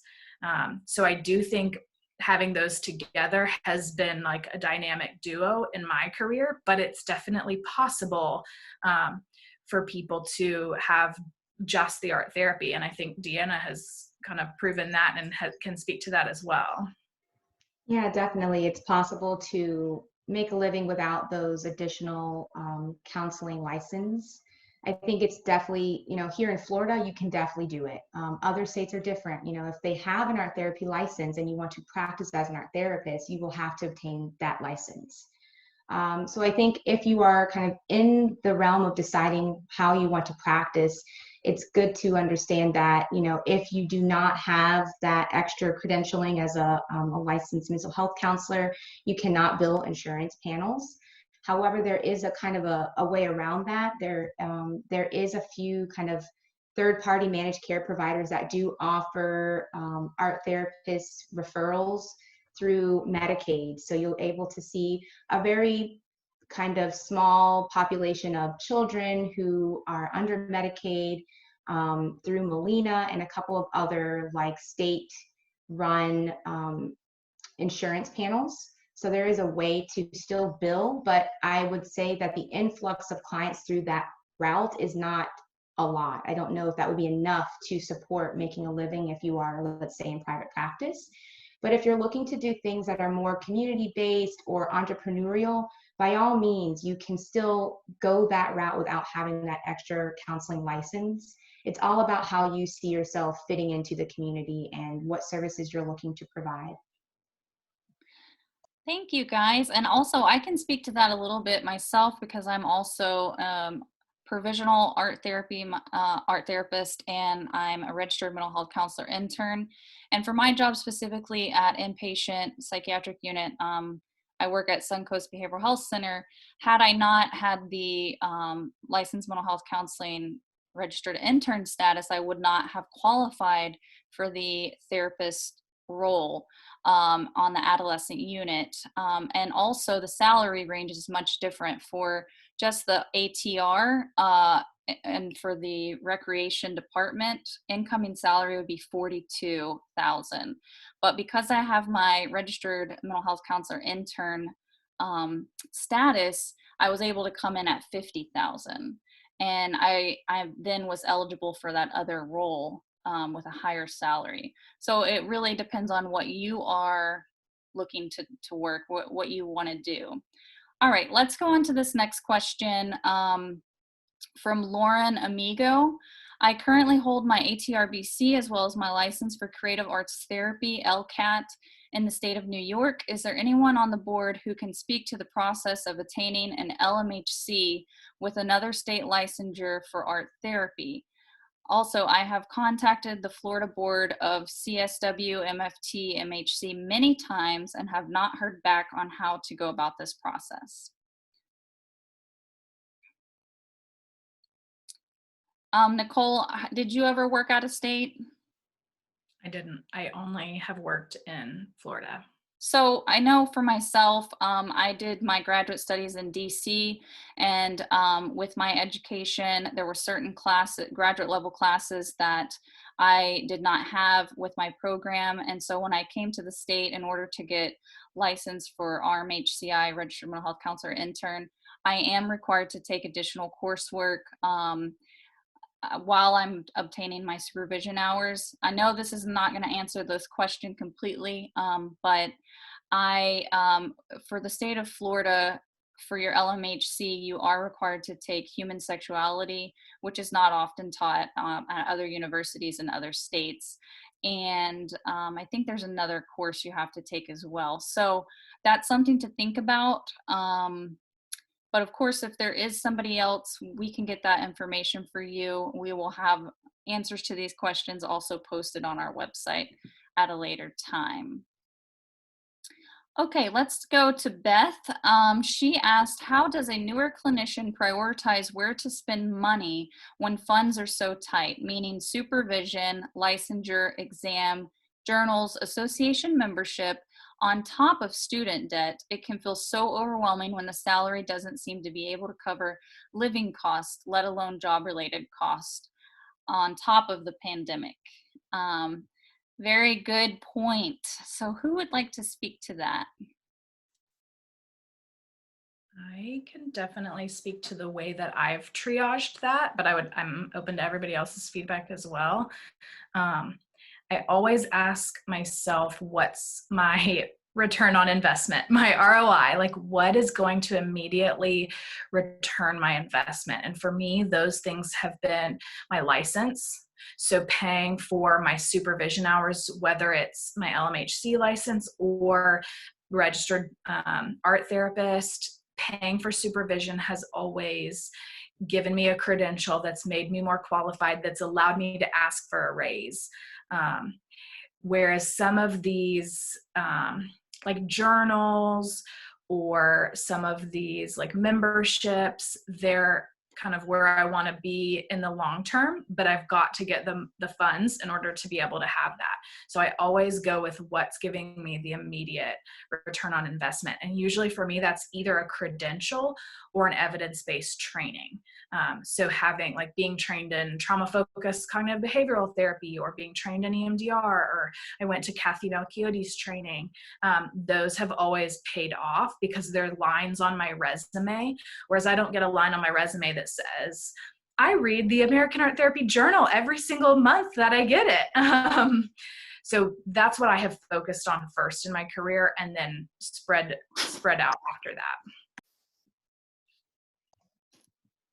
Yeah, I would add on to that, if you're just graduating, focusing on finding a job where there is someone who can provide supervision on site is really crucial.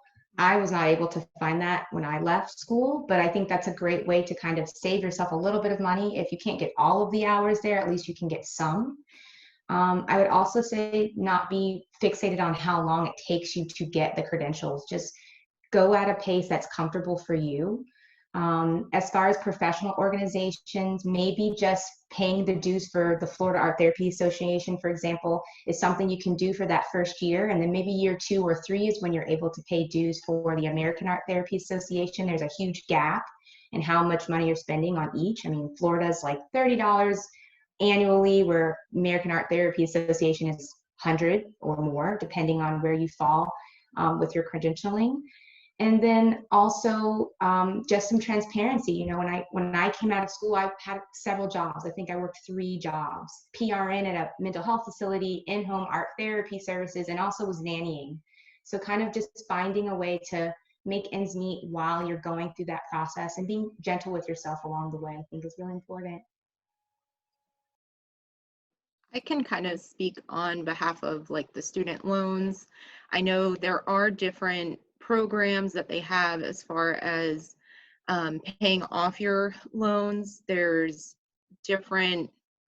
have different ways to handle them. So depending upon what salary you're at, sometimes it will stay at a certain rate for X amount of years. Then there's other ones that's based on your salary, how much to pay back. And you can talk to the federal loan people. They're usually really good at explaining it. I've called them several times to maybe change a plan, and just kind of figure out what's going to work for me depending upon where I was working at the time. All right, thanks guys. And then I have another one here. I'm not sure if she's still on the call, but that's okay because we're recording. So it's from Jessica Goldman. And she said, I am moving from New York with an art therapy graduate degree. Is it beneficial to get my LCAT in New York prior to looking for a job in Florida since I will be working towards my ATR? Well, I can kind of speak on that behalf, and then maybe Vicky can follow through. So Vicky and I went to school together in New York, and I stayed where I gathered my license, my LCAT in New York, along with starting my career in art therapy. And I found it very beneficial for me at least because I kind of completed all my requirements in New York, and then I found position in Florida pretty quickly, and I don't know whether or not it, it made it easier because I'm already licensed, but in general, I have that sense of security that I have my license, and if I ever wanted to go back to New York, my license doesn't ever expire as long as I keep it up to date. Yeah, and I moved back right after I graduated, and I didn't get an LCAT or anything. I just came straight back to Florida and just did my hours, in Florida. I did, when I moved back, I did again fall into it was a recreation therapy um, job title, but I did art therapy, and same where I am now. I'm technically the activity therapy supervisor, but again, I provide art therapy when I'm doing my groups. So I didn't go the route like Alicia did, and I just moved back and went through the certification process, just doing my hours that way. All right. And Victoria or Vicky, we do have a question specific for you. Can Victoria comment about how did you acquire and balance your 3 contract locations? So kind of like everybody else, you kind of work and do a lot of different things and work in a lot of different areas. When I first moved back, like I said, I worked at New Horizons, and that was my full-time position. Similar setting where I'm at now, I'm at Coral Shores Behavioral Health, and that again is my full-time position. We do offer services 24/7, every day of the week we have programming. So I'm kind of lucky in a way that I can work sometimes the weekends. So that gives me some flexibility, and I also do the scheduling, so I can kind of tweak things around a little easier as well. But my main full-time 40-hour-a-week position has always been with a mental health hospital setting. And then like my contract work, it's usually just one day a week that I end up doing it. And it's in the evening after work. So that evening, I know I have to leave from work, right on time. So I always make sure that that's kind of carved out for me. And then my studio, that's really just more for my own personal art making. We do have members, and I kind of take care of the bookkeeping a little bit.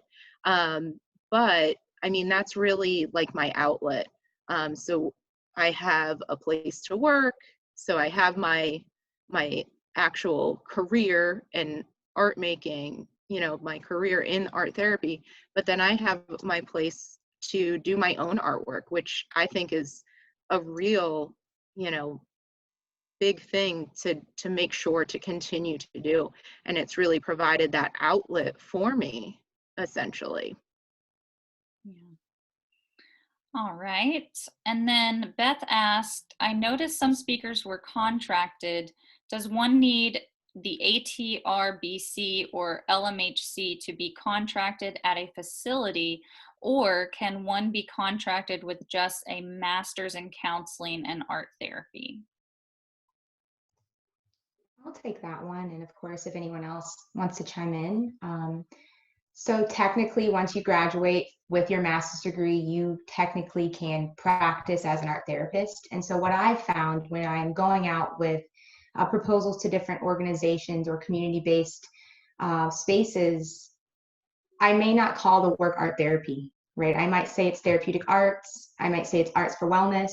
So that's kind of giving you that protection, right? If you just have your master's degree, you have the skill, but to call it art therapy is also kind of racking up a little bit more liability potentially if, you know, the treatment plan, the outcome, these kinds of things. So if you are looking to kind of do contract-based work, you don't have to call what you do art therapy. And I also find that when you're working in community-based settings, sometimes changing the verbiage broadens who gets interested into it, right? Especially if we're talking about communities of color, for example, that word therapy is triggering. So if they hear it or see it, that might prevent them from even wanting to walk into that art studio setting, that art studio space. So by calling it art for wellness or art for self-care, it kind of opens up what you can do and also protects yourself from a liability standpoint. So it's very possible to do contracts with just your master's degree.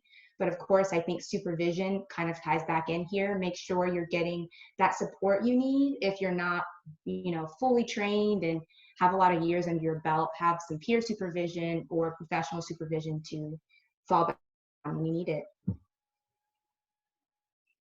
All right, thanks, Deanna. And then Morgan Tepper asked, is it possible to fulfill postgraduate hours for both counseling and art therapy licensure at the same site? And I can kind of give you answers for that as well. Yes, the answer is yes. But I will say that because the art therapy Credentials Board requires that you are actively doing art therapy to count as your direct contact hours, then, you know, that's going to be sometimes take a little more time than the LMHC, which accounts for direct contact, including psychosocial assessments and other types of therapy. So right now, for instance, I am acquiring my hours for both of those areas. I kind of feel that the art therapy is going a little bit slower just because I'm not doing as much individual therapy sessions or group therapy sessions. So anybody else want to add to that? No? Okay, let's go on to the next one. MB Haggard asked, you may have answered, but does Florida offer reciprocity for either the LCPAT or LCPC?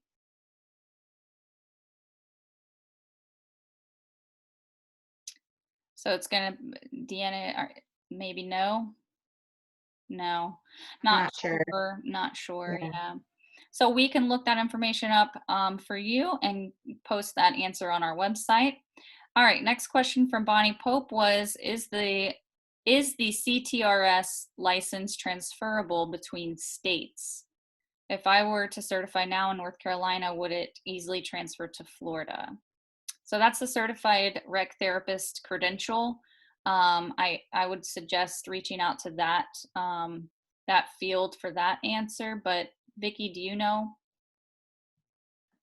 I'm not sure. I believe when they do their testing, I believe it's a national based test. I don't think it's state specific. So if that's the case, I believe then it would transfer, but I'm not 100% sure on that. All right. The next question from Morgan Tepper was, can we receive postgraduate supervision from someone out of the state? I think that's a yes to that question, you know, especially if you're living somewhere rural, for example, you might not have access to certain professionals.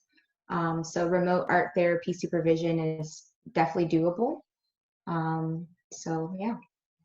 Yeah, I'll add on to that. Yes, I actually did that for my art therapy supervision, but you cannot do that if you're looking for Florida licensure supervision. Florida licensure in mental health counseling has to be from someone in the state of Florida. Just like if you get licensed in Florida, you can't practice outside of the state of Florida unless you have that state's license as well. But for art therapy, yes, I actually did that for my credentials. All right. And also, I just wanted to add, it's really beneficial if you are pursuing that dual credential with LMHC and ATRBC to find a dually credentialed supervisor. So you're not having to pay for two separate professional supervisors, which can become costly. So there are a few supervisors listed on the Florida Art Therapy Association's website if you are seeking for a supervisor. All right, the next question was from Madeline Priera. What does the future of licensure to be an art therapist in Florida look like? And I'm not sure if Francesca's on the call today or Alicia. I know you're on the call, but did you want to address that? Yes, so currently we've actually been in the process of gaining licensure for quite some time. I don't know, is Francesca the president-elect here? I don't know if she's still here or not. Don't think so. Okay. But I don't know. Deanna, would you happen to know a little bit more information of where it stands? Pretty much we've just been in the process for quite a while, and I know we are trying to we just started a new term, so we're trying to kind of regroup, and I knew there's new board members, so we're kind of just trying to figure that out right now. Yeah, I so don't just know, to add Deanna, if you on, had anything else to say about it. for sure. Yeah, so we've definitely been in this licensure process for several years. We've definitely made some segue as far as in previous years getting sponsorship of our bill. We have the drafted bill language, which outlines title protection, the name of our license, and kind of how to go about getting the licensure once it goes into effect. So I think a lot of our issues are surrounding, it kind of dying once it gets into a committee or gets presented on the floor, and also getting the backing from legislators to support the bill. So it's just an ongoing process. It takes a lot of, man/woman power to kind of send those letters and inform our legislators about our field and why it's important, and really speak to the idea of like protecting not only our field but the populations that we serve, to ensure that individuals in the community that do have art as their kind of way of providing services are not falsely advertising as an art therapist. So there's a lot of benefit to seeking licensure. Hopefully we can get more traction. So if anyone is interested at some point in joining the Florida Art Therapy Association, I know our government affairs committee could definitely use a lot of support. It takes a lot of, just kind of meeting people, sending letters, at times going up to the Capitol, which may not happen as much now with COVID, but it's still a work in progress. I can also kind of speak on behalf of that. The new legislative session did just start. I'm also part of the FATA board as well, this new term. And so Joe is our governmental affairs committee head. And so I'm helping him out with sending the letters out to all of our senators and representatives right now to try to get sponsorship. So we're in the process of sending those letters out to them, and hopefully we get a response back and we have somebody that says, yes, we will help you sponsor this bill. We want to sponsor this bill for you. And so then it's kind of going along that process of getting it in and trying to get it through. So it's definitely a long process. So it's still in the works though, and we're still pushing for it for sure. All right, thanks guys. And all right, the next question, we just have a couple left, and I know it's 12 o'clock, so we're gonna make these quick. Beth asked, so I can practice as an art therapist in Florida with a accredited master's degree, let's say at a senior living community, possibly contracted. That's it. So if I'm understanding the question correctly, it's having your master's degree, working as an independent contractor, offering services in a nursing facility. Is that possible? Totally. It's possible. I think it depends on if that site is seeking an art therapist to come in to work for them and what are their requirements for that position, or is this you kind of going to a place where you feel your art therapy services could be of a benefit and proposing some type of programming for them. Again, if you're just graduating, I think supervision is crucial if you're trying to practice art therapy, for sure. So choosing that terminology very carefully, making sure what you're offering them makes sense for the setting, and making sure you have that support to help you through the process. All right, thanks, Deanna. And then the next question is from Anna C. She says, I'm getting my alcohol and substance abuse counseling credential in New York, and I'm wondering if Florida has a similar credential. Yes, it does. What is it called? I think one of our I think is it your CAP? CAP, Your yeah, CAP? Certified Addiction Professional or something. Yeah. Yeah. And Yeah. I would say it's a good Yeah. one to have as well. I've noticed a lot of other mental health professionals have that as well. All right. And then the last question was from Madeline P. How long does it typically take someone to get to private practice? Is there typically a level of experience expected? I think it might be a little different for everyone. Anybody want to answer? I think Deanna said this earlier on. It's probably not what you want to do the first time out of grad school, but it's also not unheard of. I think the biggest thing about entering into private practice is, like Deanna mentioned, either having those business classes, or I did it with a lot of mentorship.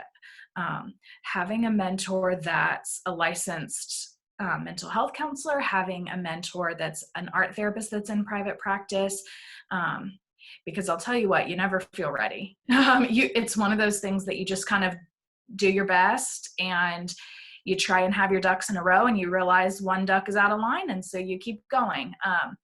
But having a lot of mentors, you really want to have some good like clinical practice. So if you're not licensed yet and you want to do that right out of school, you really need a supervisor / mentor that's going to take a really involved role, because they have to be on site for you to practice there. There's some additional requirements. So you almost want to take on a very active supervisor and mentor role from someone you trust if you're going to do it right out of school. But otherwise, you really never feel ready. I feel like you kind of get nudged in that direction and opportunities come up.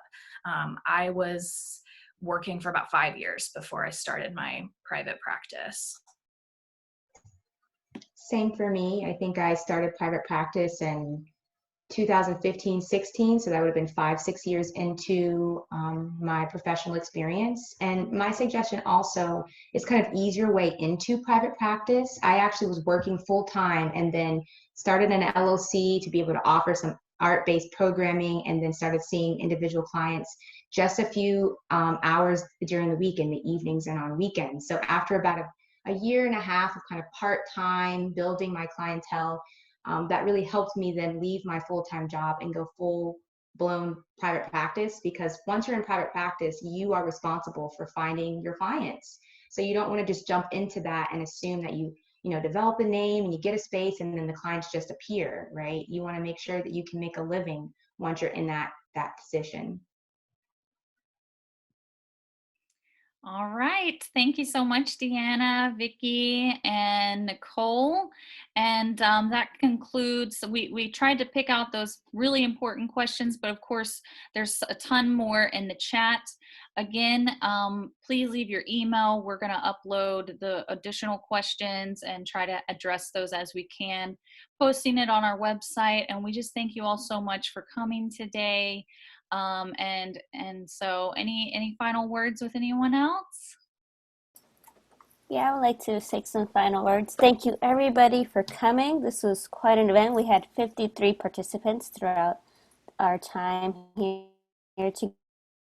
together, and thank you for staying on. I know we went way over, but I hope you found this very helpful, and to just kind of to see where it goes in your interest of art therapy, whether you're